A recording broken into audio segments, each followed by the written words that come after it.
سامعین کرام و حاضرین جمعہ، جیسا کہ آپ کو معلوم ہوگا کہ اس محرم الحرام کے مہینے میں خصوصاً صحابہ کرام کے تعلق سے بات چیت ہوتی ہے، خطبے خطابات ہوتے ہیں، اور اسی مہینے کے اندر انہی حضرات پر بہت سارے لوگ ایسے ہیں جو ٹپڑیاں کستے ہیں اور اپنی زبان کو گندی کرتے ہیں، لعن طعن کرتے ہیں، اور اسی طرح سے وہ جو نفوس قدسیہ ہے، یعنی اس امت کے اندر جو سب سے بڑے بزرگ حضرات ہیں، جن کو ہم پیرانے پیر کہہ سکتے ہیں، جن کو ہم سب سے بڑے ولیوں کے ولی کہہ سکتے ہیں، اور جن کے بارے میں نبی مکرم صلی اللہ علیہ وسلم نے کہا تھا کہ سب سے بہترین زمانہ جو ہے وہ میرا زمانہ ہے، انہی بہترین لوگوں پر بہت سارے حضرات ایسے ہیں جو انہی بہترین لوگوں پر اپنی زبان کو گندی کرتے ہیں۔ کس چیز کو لے کر؟ ان کے آپسی معاملات کو لے کر۔ کبھی سیاسی معاملات ہیں، کبھی آپس میں انسان ہونے کے ناطے اجتہاد کرتے ہوئے، مجتہد ہونے کے ناطے کبھی کبھار ایسی کچھ لغزش ہو گئی تو انہی تمام چیزوں کو لے کر عوام کے سامنے بیان کرتے ہیں اور عوام کے ذہن و دماغ کو گندا کرتے ہیں، آلودہ کرتے ہیں۔ میں آپ کے سامنے ایک سوال کا جواب دینا چاہتا ہوں، غور کیجیے گا۔ اکثر و بیشتر ہوتا ہے یہ کہ صحابہ کو گالی دیتے ہیں، صحابہ کو لعن طعن کرتے ہیں، صحابہ پر بھپتیاں کستے ہیں، طعن و تشنیع کرتے ہیں، لیکن ایک سوال پیدا ہوتا ہے۔ وہ سوال یہ ہے کہ کون کرتا ہے؟ ایک سوال ہو سکتا ہے لوگوں کے ذہن میں ہو، اور یہ سوال ذہن میں ہو نہ ہو لیکن بنتا ہے سوال، یہ سوال بنتا ہے، اور اس سوال کا جواب ہونا چاہیے، اس سوال کا جواب دینا چاہیے۔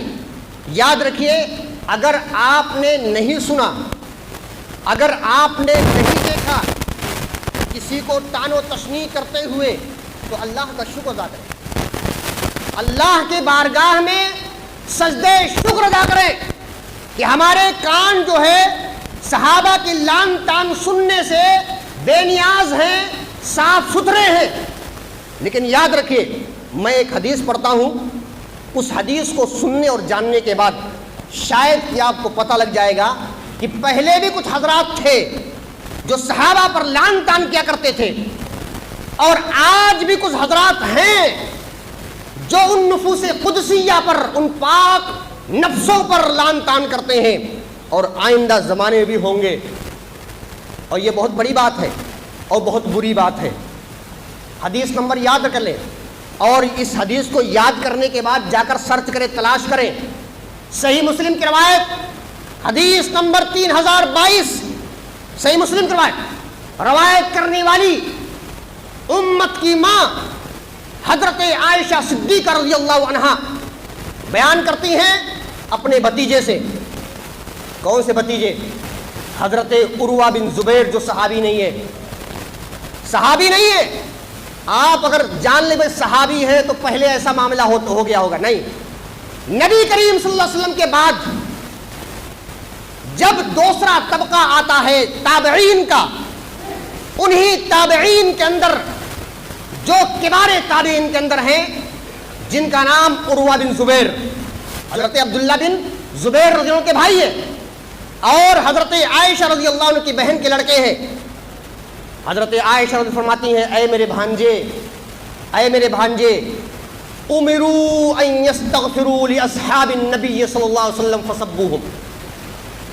ان تمام لوگوں کو حکم دیا گیا تھا، غور کیجئے گا، میں ایک سوال کا جواب دے رہا ہوں، ان تمام لوگوں کو حکم دیا گیا تھا ان یستغفروا لاصحاب النبی صلی اللہ علیہ وسلم، یہ کہ محمد صلی اللہ علیہ وسلم کے اصحاب کے بارے میں استغفار کریں، مغفرت طلب کرتے ہوئے اللہ تبارک و تعالیٰ کے سامنے۔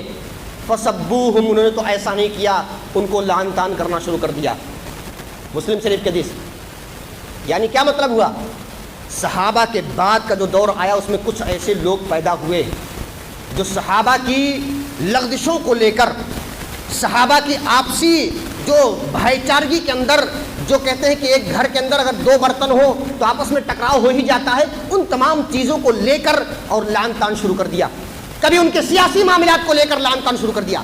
لیکن یاد کیجئے ان کے سیاسی معاملات کے اندر لغزش ہو, ان کے آپسی بھائی چارے کے اندر کوئی غلطی ہو, اگر کبھی غلطی ہو بھی گئی مان لو, یاد رکھیے اللہ اس چیز کو جانتا تھا کہ نہیں جانتا تھا. کوئی انسان کوئی مسلمان کہہ نہیں سکتا اللہ نہیں جانتا تھا. اللہ جانتا تھا کہ نہیں جانتا تھا کہ بھئی ایسا ہوگا. جاننے کے باوجود بھی یہ لغزشیں ہوں گی, صحابہ کے اندر آپس میں جنگ ہو جائیں گے, آپس میں قتال ہو جائیں گے, غلطیاں ہوں گی, اجتہادی غلطیاں ہوں گی. اس کے باوجود اللہ تبارک و تعالیٰ نے رضی اللہ عنہم ورضوا عنہ کے سرٹیفکیٹ دیا. اس کے باوجود اللہ راضی, اس کے باوجود یاد رکھیے جس سے اللہ راضی ہو گیا اللہ تبارک و تعالیٰ اسے بخش دیا. اللہ کی رضا مل گئی, ان کو اللہ کی رضا مل گئی. لہذا معلوم ہونا چاہیے اگر کوئی کہتا ہے کون کہہ رہا ہے اس طرح, کون صحابہ کو لعن طعن کر رہا ہے, کون, ہم نے تو کبھی نہیں سنا, تو یاد رکھیے اس حدیث کو یاد رکھیے. حدیث نمبر 3022 نمبر کی حدیث صحیح مسلم کی روایت ہے. پہلے بھی تھے, آج اس زمانے کے اندر بھی ہے, اس زمانے کے اندر بھی ہے اور آئندہ بھی لوگ رہیں گے. لیکن ہم اہل سنت والجماعت کو کیا چاہیے؟ ہمیں چاہیے کہ ہم صحابہ کے دشمنوں کو اجاگر کر کے ان سے بچنے کی کوشش کریں, ان کے تمام معاملات سے بچنے کی کوشش کریں. کیونکہ وہ کیا کرتے ہیں؟ لوگوں کے ذہن کو گدلا کرتے ہیں اور لوگوں کے ذہن کو مسموم کرتے ہیں. معاملہ ہمارا یہ ہے کہ لوگوں نے حضرت ابوبکر صدیق رضی اللہ عنہ کو چھوڑا نہیں, اور یہاں تک کہ حضرت عمر بن خطاب رضی اللہ عنہ کو بھی نہیں چھوڑا. جیسا کہ ہمارا موضوع ہے سیرت عمر بن خطاب رضی اللہ عنہ یا فضائل عمر بن خطاب رضی اللہ عنہ, جو آپ کہہ لیں. آج انشاءاللہ تبارک و تعالیٰ کچھ مختصر انداز میں کچھ فضائل اور کچھ سیرت پر بات ہوگی. یاد رکھیے اللہ کے رسول صلی اللہ علیہ وسلم کے بعد جو سب سے پہلے خلیفہ اور اس امت کے پیرانے پیر کہے جا سکتے ہیں, اس امت کے ولیوں کے ولی کہے جا سکتے ہیں, وہ حضرت ابوبکر صدیق رضی اللہ عنہ کے بعد اگر کوئی ہوتا ہے تو حضرت عمر بن خطاب رضی اللہ عنہ. اس کے بارے میں وضاحت حضرت علی رضی اللہ عنہ کی روایت بھی آ چکی ہے اس سے پہلے کے خطبے میں, اور حضرت عبداللہ بن عمر رضی اللہ عنہ کی روایت بھی اس سے پہلے خطبے میں بیان کر چکا ہوں میں. کہ اس امت کے اندر جو 2 نمبر کے سب سے افضل انسان ہیں وہ حضرت عمر بن خطاب رضی اللہ عنہ ہیں. ان کو بھی لوگوں نے نہیں چھوڑا, ان کو بھی لوگوں نے نہیں چھوڑا. اور کیا کہا کہ حضرت فاطمہ رضی اللہ عنہا نے حضرت ابوبکر صدیق رضی اللہ عنہ نے اپنے زمانے کے اندر ان کو وراثت نہیں دیا. تو بھائی اگر انہوں نے وراثت نہیں دیا تو ظاہر سی بات اپنی بیٹی کو بھی وراثت نہیں دیا نا. نبی صلی اللہ علیہ وسلم کی وراثت حضرت ابوبکر صدیق نے اپنی بیٹی حضرت عائشہ رضی اللہ عنہا کو بھی نہیں دیا. اور جب دوسرے خلیفہ آئے تو دوسرے خلیفہ حضرت عمر بن خطاب رضی اللہ عنہ ہونے کے بعد ان کی بھی بیٹی ہیں ام المؤمنین حضرت حفصہ رضی اللہ عنہا. ان کو تو چاہیے تھا کہ اپنی بیٹی کو دے, نہیں دیا. کیوں نہیں دیا؟ کیونکہ نبی کی وراثت کو تقسیم نہیں کیا تھا. نبی کی وراثت اگر کچھ ہوتی ہے تو وہ علم ہوتا ہے, وہ کتاب و سنت ہوتی ہے, وہ علم ہوتا ہے, اسی کی وراثت تقسیم کی جائے گی, اسی کی وراثت کو لوگوں کو بانٹا جائے گا. نبی صلی اللہ علیہ وسلم کے مال کو بانٹا نہیں, سارے کے سارے وقف ہو جاتا ہے, سارا کا سارا صدقہ ہو جاتا ہے. کہنے کی بات یہ اللہ کے رسول صلی اللہ علیہ وسلم کو بعض مرتبہ مشورہ دیا کرتے تھے.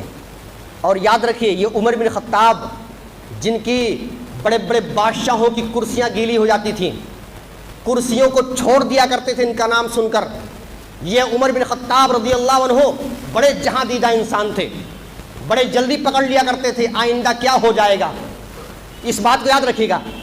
اور یہی تک نہیں, نبی مکرم صلی اللہ علیہ وسلم کو مشورہ بھی دیا کرتے تھے. یہ آج ہمارے زمانے کے کچھ ائمہ حضرات ہیں, منبر و محراب کے جو وارثین اپنے آپ کو سمجھنے والے ہیں, وہ کہتے ہیں کہ ہمیں مشورہ دو مت دو, ہم سے کسی بات کو مت پوچھو, ہم سے سوال مت کرو. یاد رکھیے یہاں سوال تو دور کی بات, باقاعدہ مشورہ دیتے ہیں اللہ کے رسول صلی اللہ علیہ وسلم, ایسا کیجیے آپ. کون دیتا ہے؟ حضرت عمر بن خطاب. میں آپ کو ایک چیز واقعہ ذکر کرتا ہوں. سورہ بقرہ آیت نمبر 125 پارہ نمبر 1 میں ذکر ہے وَإِذْ جَعَلْنَا الْبَيْتَ مَثَابَةً لِلنَّاسِ وَأَمْنًا. اللہ فرماتا ہے ہم نے بیت اللہ شریف کو کیا کیا؟ لوگوں کی ثواب کی جگہ بنا دیا. غور کیجیے گا, ایک نماز پڑھو کتنا ثواب؟ 1,00,000 نمازوں کا ثواب. ایک نیکی کرو 1,00,000 نیکیوں کا ثواب. بیت اللہ کو ہم نے لوگوں کے لیے کیا کیا؟ ثواب کی جگہ بنا دیا. وَأَمْنًا، اور امن و امان کی جگہ بنا دیا بیت اللہ کو، کعبہ شریف کو کیا کر دیا، حرم شریف کو کیا کر دیا، امن و امان کی جگہ بنا دی۔ وَاتَّخِذُوا مِن مَقَامِ إِبْرَاهِيمَ مُصَلًّى، مقام ابراہیم کو جائے نماز انتخاب کر لو، جائے نماز بنا لو، جائے نماز قرار دے دو مقام ابراہیم پر، جہاں ابراہیم علیہ السلام کے پیروں کے نشان ہے، مقام ابراہیم حضرت خانہ کعبہ کے پاس، خانہ کعبہ کے پاس۔ معاملہ یہ ہوا، غور کیجیے گا، معاملہ یہ ہوا، طواف تو کر لیے، طواف تو کر لیے، اب 2 رکعت نماز پڑھنا، تو نماز کہاں پڑھیں، کہاں پڑھیں نماز؟ رکن یمانی پر پڑھیں کہ رکن عراقی پر پڑھیں، رکن جو ہے حجر اسود کے پاس پڑھیں یا کسی اور رکن کے پاس پڑھیں، کہاں پڑھیں؟ یا اسی طرح سے حجر اسود نہیں تو کم سے کم جو ہے مقام ابراہیم پر پڑھیں، کہاں پڑھیں، کس جگہ پڑھیں 2 رکعت؟ کیونکہ 7 چکر ہونے کے بعد 1 طواف مکمل ہو گیا، اب 1 طواف مکمل ہونے کے بعد 2 رکعت نماز آپ کو سنت کا قرار دیا گیا، 2 رکعت نماز پڑھنا آپ کو، کہاں پڑھیں، کس جگہ پڑھیں؟ کچھ تو ہونا چاہیے تھا نا۔ مشورہ دیا تو حضرت عمر بن خطاب رضی اللہ عنہ نے مشورہ دیا، اور اسی آیت کریمہ کے ضمن میں تفسیر القرآن کریم عبدالسلام بن محمد بٹوی کی آپ تفسیر پڑھ سکتے ہیں، بخاری کے حوالے کے ساتھ انہوں نے ذکر کیا، کیا کہا؟ کسی نے مشورہ دیا، حضرت عمر بن خطاب رضی اللہ عنہ نے مشورہ دیا، نبی کریم صلی اللہ علیہ وسلم کو کہا، اے اللہ کے رسول صلی اللہ علیہ وسلم، نہ حجر اسود، نہ رکن یمانی، نہ رکن عراقی، نہ رکن شامی، نہ اور کوئی رکن، مقام ابراہیم کے پاس 2 رکعت نماز پڑھیں۔ اتنا کہنا تھا، اللہ تبارک و تعالیٰ کو ان کا مشورہ پسند آ گیا، اور سورہ بقرہ آیت نمبر 125 اتار دی، وَإِذْ جَعَلْنَا الْبَيْتَ مَثَابَةً لِلنَّاسِ وَأَمْنًا وَاتَّخِذُوا مِن مَقَامِ إِبْرَاهِيمَ مُصَلًّى، مصلی بنا لو، جائے نماز بنا لو مقام ابراہیم کو۔ اور یہی نہیں، میں آپ کو ذکر کرتا ہوں ایک بہت اہم چیز، 18 ایسے مقامات ہیں، 18 1 2 نہیں، 18 ایسے مقامات ہیں جہاں پر حضرت عمر بن خطاب رضی اللہ عنہ کے مشورے پر اللہ تبارک و تعالیٰ نے آیت کریمہ اتاری، مشورے پر آیت کریمہ اتر رہی ہے، کس کے مشورے پر؟ عمر بن خطاب، جو فضائل ان کے پاس ہے وہ فضائل دوسرے کے پاس نہیں ہے، اور جو فضائل دوسرے کے پاس ہے وہ ان کے پاس نہیں ہے، یعنی ایک سے ایک بڑھ کے کیسے لوگ ہیں، وہ بتائیے کیسے لوگ ہیں، اور ان کے پاس جو ہے علم بھی بہت تھا، ان کے پاس علم بہت تھا۔ علم کیسا؟ ایک مرتبہ اللہ کے رسول صلی اللہ علیہ وسلم نے خواب میں دیکھا، صحیح حدیث ہے، خواب میں دیکھا، لوگوں سے بیان کیا، صحابہ سے بیان کیا کہ آج رات کو میں سویا تو میں خواب میں دیکھا۔ دیکھیں نبی کا خواب سچا ہوتا ہے، نبی کا خواب سچا ہے، یاد رکھیے، ایسا نہیں وہ خواب کی بات ہو رہی ہے، نبی کا خواب ہے۔ خواب میں دیکھا کہ میں دودھ پی رہا ہوں، نبی صلی اللہ علیہ وسلم دودھ پی رہے ہیں، کہا میں اتنا دودھ پیا، اتنا دودھ پیا کہ میرے ناخن تک سیراب ہو گئے، یعنی پورا پیٹ اور ساری چیزیں بھر گئی ایک دم۔ پھر میرے پاس جو بچا ہوا دودھ تھا میں نے عمر بن خطاب رضی اللہ عنہ کو دے دیا، صحابہ جان نہیں سکے، کہا اللہ کے رسول صلی اللہ علیہ وسلم اس کی تعبیر کیا ہے؟ کیا پوچھ رہے ہیں؟ تعبیر کیا ہے اس کی اللہ کے رسول صلی اللہ علیہ وسلم؟ کیوں پوچھ رہے بھائی؟ سوال کرنا تو گستاخی ہے نا ہمارے معاشرے کے اندر، کبھی کبھی کڑک بھی بولتا ہوں میں، یاد رکھیے گا، سوال کرنا گستاخی ہے۔ امام صاحب جب حضرت تقریر کرنے آئے تو ایسا لگتا ہے کہ وہ امام الانبیاء سے بڑے ہو گئے کیا؟ صحابہ سوال کر رہے ہیں، کیا سوال کر رہے ہیں؟ اے اللہ کے رسول صلی اللہ علیہ وسلم ہمیں تعبیر سمجھ میں نہیں آئی، اس کی تعبیر بتاؤ کیا ہے؟ صحابہ سوال کر رہے ہیں نبی امام الانبیاء سے، افضل الرسول سے سوال کر رہے ہیں، کیا سوال کر رہے ہیں؟ اے اللہ کے رسول صلی اللہ علیہ وسلم اس کی تعبیر کیا ہے؟ کہا اس کی تعبیر علم ہے، علم اس کی تعبیر ہے کہ میرے پاس علم ہونے کے بعد میں نے کس کو دیا علم؟ عمر بن خطاب رضی اللہ عنہ کو۔ اچھا اسی لیے ایک اور فضیلت یاد رکھیے گا، کیونکہ جب آپ سیرت پڑھیں گے تو فضیلت لازمی آتی ہے، اس میں ایک اہم فضیلت، پوری امت کو ایسی فضیلت نہیں ملی، یاد رکھیے گا، ایسی فضیلت وہ پوری امت کو نہیں ملی۔ حضرت عقبہ بن عامر رضی اللہ عنہ کی روایت ہے، صحیح حدیث آپ کے سامنے پیش کر رہا ہوں اور حدیث پڑھ کے پیش کر رہا ہوں، عن عقبہ بن عامر رضی اللہ عنہ قال قال رسول اللہ صلی اللہ علیہ وسلم لو کان نبی بعدی لکان عمر بن الخطاب رضی اللہ عنہ، اللہ کے رسول صلی اللہ علیہ وسلم نے فرمایا اگر میرے بعد کوئی نبی ہوتے تو ابو بکر رضی اللہ عنہ کا نام نہیں لیا، حضرت علی رضی اللہ عنہ کا بھی نام نہیں لیا، حضرت حسن حسین رضی اللہ عنہما کا بھی نام نہیں لیا، حضرت عثمان رضی اللہ عنہ کا بھی نام نہیں لیا، کس کا نام لیا؟ اگر میرے بعد کوئی نبی ہوتے لکان عمر بن خطاب رضی اللہ عنہ، تو وہ عمر بن خطاب نبی ہوتے، لیکن ظاہر سی بات ہے میرے بعد کوئی نبی نہیں ہے۔ اب لوگ سوال کر سکتے ہیں بھئی حضرت عیسیٰ تو آئیں گے، حضرت عیسیٰ علیہ السلام تو آئیں گے، تو یاد رکھیے حضرت عیسیٰ علیہ السلام نبی بن کر نہیں آئیں گے، امتی بن کر آئیں گے، امتی بن کر آئیں گے۔ اب اس کے بعد آگے تھوڑا دیکھتے ہیں، نبی صلی اللہ علیہ وسلم سے اتنی محبت تھی حضرت عمر بن خطاب رضی اللہ عنہ کو کہ آپ کبھی مطلب غور کرنے پر دل بھر آتا، آنکھوں سے آنسو جاری ہو جاتے ہیں۔ ایسی محبت اور ایسے انسان دنیا نے کبھی نہیں دیکھا۔ بلکہ یاد رکھیے نبی کے بعد کی بات چل رہی ہے، انبیاء اور رسول کے بعد ایسی جماعت دنیا نے کبھی دیکھا نہ دیکھا ہے نہ دیکھے گی۔ اس دھرتی اور اس آسمان نے کبھی بھی انبیاء اور رسول کے بعد ایسی جماعت کو کبھی نہیں دیکھا، کبھی نہیں دیکھا، جنہوں نے تو حد کر دی محبت کی۔ اللہ اکبر، کیا محبت! ایک حدیث میں آپ کے سامنے ذکر کرتا ہوں، بالکل صحیح حدیث ہے۔ جب نبی کریم صلی اللہ علیہ وسلم نے اپنی ازواج مطہرات کو الوداع کہہ دیا، مطلب کچھ دن کے لیے چھوڑ دیا، تو حضرت عمر بن خطاب رضی اللہ عنہ آئے۔ دیکھیے بیٹی ہے نا، تو ظاہر بیٹی کو بھی چھوڑا، نبی صلی اللہ علیہ وسلم نے بیٹی کو بھی چھوڑ دیا نا۔ حضرت عائشہ رضی اللہ عنہ کو، حضرت ابو بکر صدیق رضی اللہ عنہ کی بیٹی کو بھی چھوڑا، کچھ دن کے لیے چھوڑ دیا۔ گئے کیا ہوا؟ کہا اے حفصہ، اپنی بیٹی کو، اے حفصہ نبی مکرم صلی اللہ علیہ وسلم کہاں ہیں؟ کہا ابا جان گودام کے بالا خانے پر موجود ہے، وہ وہاں جائیے آپ۔ بالا خانہ مطلب اوپر والے منزل میں، بالا منے اونچا، خانہ منے گھر، اوپر والے گھر میں ہے۔ حضرت عمر بن خطاب آئے، گئے تو نیچے سے دیکھا تو اوپر آپ صلی اللہ علیہ وسلم کا غلام رباح رضی اللہ عنہ بیٹھے ہوئے تھے۔ ڈائریکٹ دھڑدھڑاتے ہوئے گھس نہیں گئے، ہم لوگ جیسے گھس جاتے ہیں دوسرے گھروں میں، نہیں، کیا سلام کرو، اجازت طلب کرو پہلے، اس کے بعد سلام کرو۔ کہا اے رباح میرے لیے نبی مکرم صلی اللہ علیہ وسلم سے اجازت طلب کرو، میں ملنا چاہتا ہوں۔ رباح رضی اللہ عنہ نے کمرے کی طرف دیکھا اور پھر واپس مڑ گئے، کچھ بھی نہیں کہا، کچھ بھی نہیں کہا۔ پھر کہا میرے لیے اجازت طلب کرو، دوسری مرتبہ۔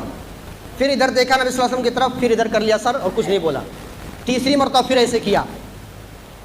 عمر رضی اللہ عنہ فرماتے ہیں کہ میرے دل میں گمان پیدا ہوا کہ شاید نبی مکرم صلی اللہ علیہ وسلم یہ سمجھ رہے ہوں گے کہ میں اپنی بیٹی کی سفارش لے کر آیا ہوں۔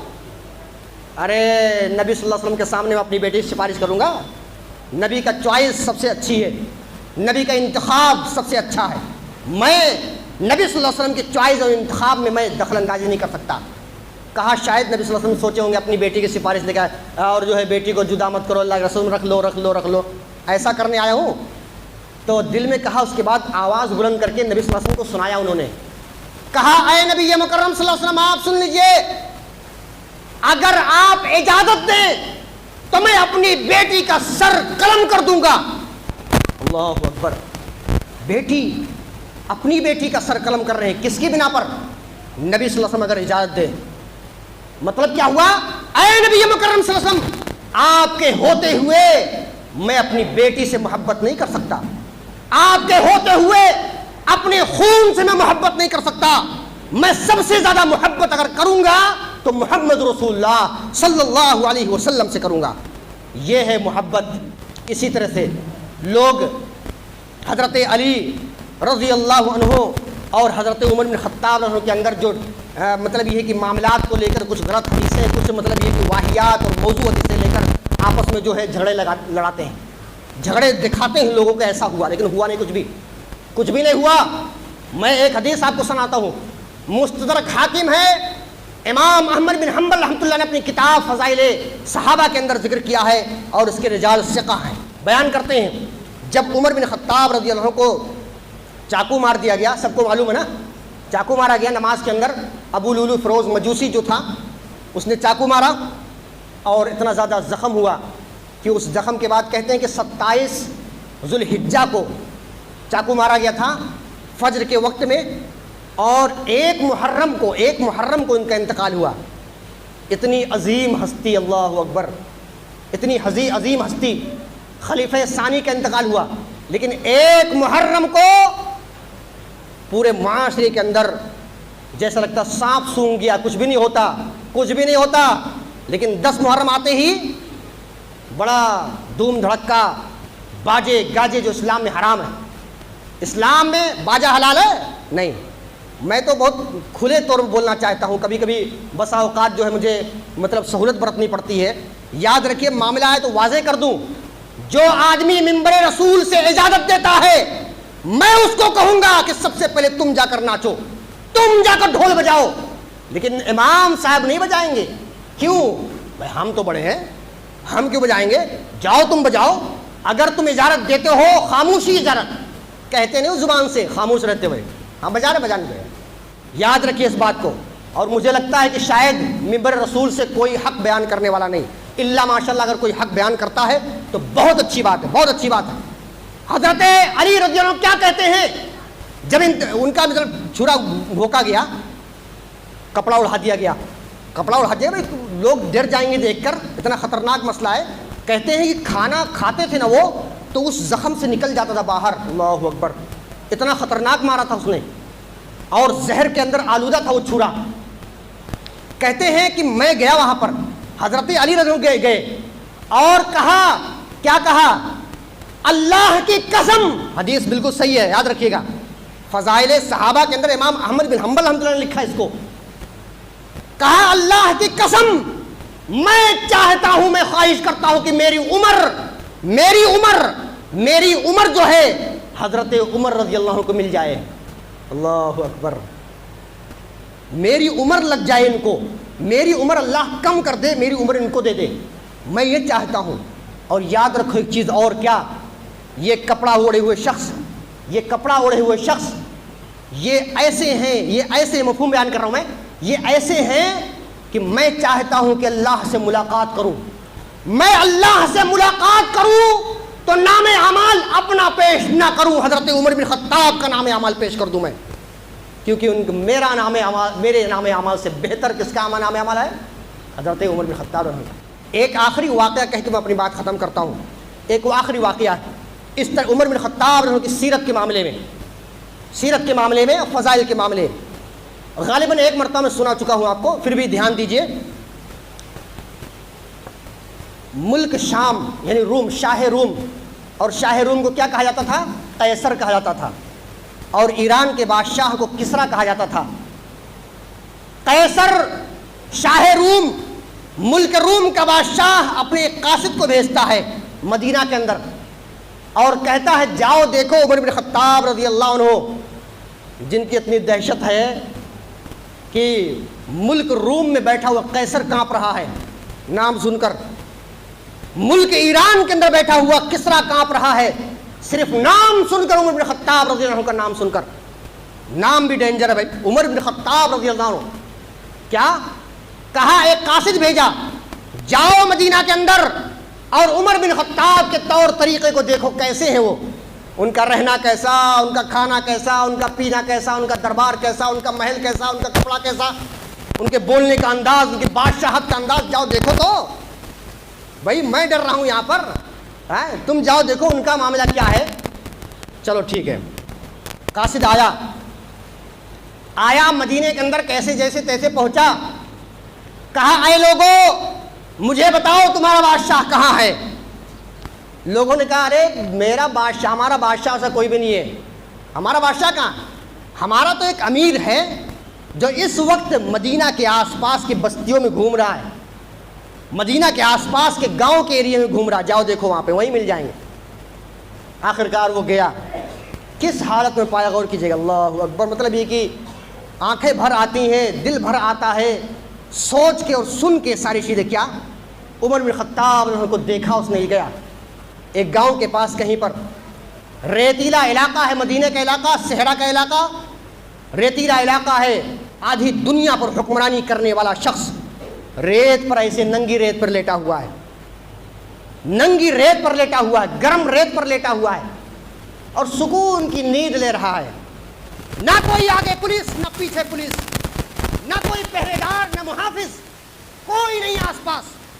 محافظ دستہ بھی نہیں, جج سیکورٹی بھی نہیں, کوئی ایسے اکیلے یکو تنہا لیٹے ہوئے ہیں.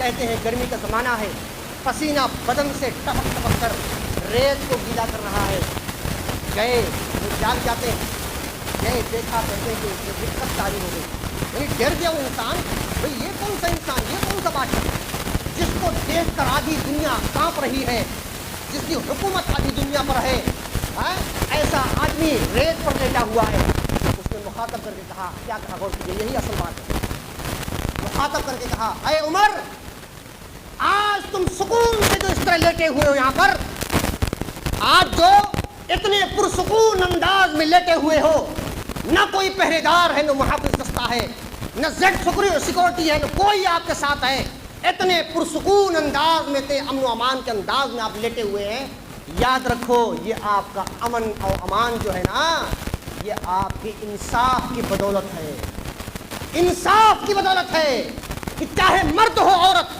چھوٹا ہو بڑا، انسان ہو یا جانور، کوئی بھی ہو، آپ ان کے ساتھ، آپ کا اسلام سکھاتا ہے ان کے ساتھ انصاف کیا جائے، اسی انصاف کی بنا پر آج آپ سکون سے لیٹے ہوئے ہو، آپ کو کوئی ڈر نہیں ہے، آپ کو کوئی خوف نہیں ہے۔ اے عمر بن خطاب، یاد رکھیے گا، ہمارے بادشاہ جو ہوا کرتے ہیں لوگوں پر ظلم کرتے ہیں اور انہیں خوف اور ڈر نے ایسا جکڑ کر رکھا ہے، وہ کہیں اکیلے جا نہیں سکتے، راتوں کی نیندیں حرام ہو رہی ہیں، راتوں کی نیندیں حرام ہیں۔ یاد کیجئے، آج بھی جو آج کل جو بادشاہ بنے پھر رہے ہیں، ایسے تمام لوگ زیڈ سیکورٹیوں، بلٹ پروف جاکٹوں، بلٹ پروف گاڑیوں کے اندر جو سفر کر رہے ہیں نا، اس سے ثابت یہ ہو رہا ہے کہ آپ کے زمانے میں ظلم ہو رہا ہے، آپ کے زمانے میں انصاف نہیں ہے، انصاف نہ تو انسانوں کے ساتھ ہے، انصاف نہ تو جانوروں کے ساتھ ہے، کسی کے ساتھ اگر انصاف ہوتا تو آپ کو ڈر نہیں ہوتا۔ عمر بن خطاب نے اس نے کہا اور کہا کہ میں مان گیا ہوں، میں قبول کر لیا ہوں کہ اگر اس دھرتی پر اگر کوئی انصاف والا مذہب اگر کوئی ہے، حق والا مذہب اگر کوئی ہے تو اسلام کے علاوہ کوئی نہیں ہے، اس بات کو میں جان چکا ہوں، لہذا اسلام تو قبول کروں گا میں، لیکن اب میں چونکہ قاصد بن کر آیا ہوں، لہذا یہاں اسلام قبول نہیں کر سکتا، میں جانے کے بعد، وہاں جانے کے بعد، اپنے ملک میں، اپنے شہر میں جانے کے بعد میں اسلام قبول کر لوں گا۔ یہ معاملہ ہے، یاد کیجئے، عمر بن خطاب ان کے بے شمار واقعات آپ موٹی موٹی کتابوں کے اندر پڑھ سکتے ہیں، مختصر انداز میں اس کو جو ہے اس کے مطلب یہ ہے کہ میں رسول پر بیان نہیں کر سکتا، بہت زیادہ موٹی موٹی کتابیں آپ پڑھیں، یاد رکھیں، لیکن اتنا یاد رکھیے گا کہ اس امت کے اندر ابو بکر صدیق رضی اللہ عنہ کے بعد کا نمبر کسی کا آتا ہے فضائل میں اور منقبت میں اور ان کی افضلیت پر، تو وہ حضرت عمر بن خطاب رضی اللہ عنہ ہیں۔ اگر کوئی شخص ان پر ٹپڑی کرتا ہے تو یاد رکھیے اللہ تبارک و تعالیٰ کی لعنت ایسے شخص پر ہے جو صحابہ پر لعن طعن کرتے ہیں، کہ صحابہ کو برا بھلا کہتے ہیں۔ آئیے ہم دعا کرتے ہیں کہ اللہ تبارک و تعالیٰ ہم تمام مسلمانوں کو صحابہ کے طرز پر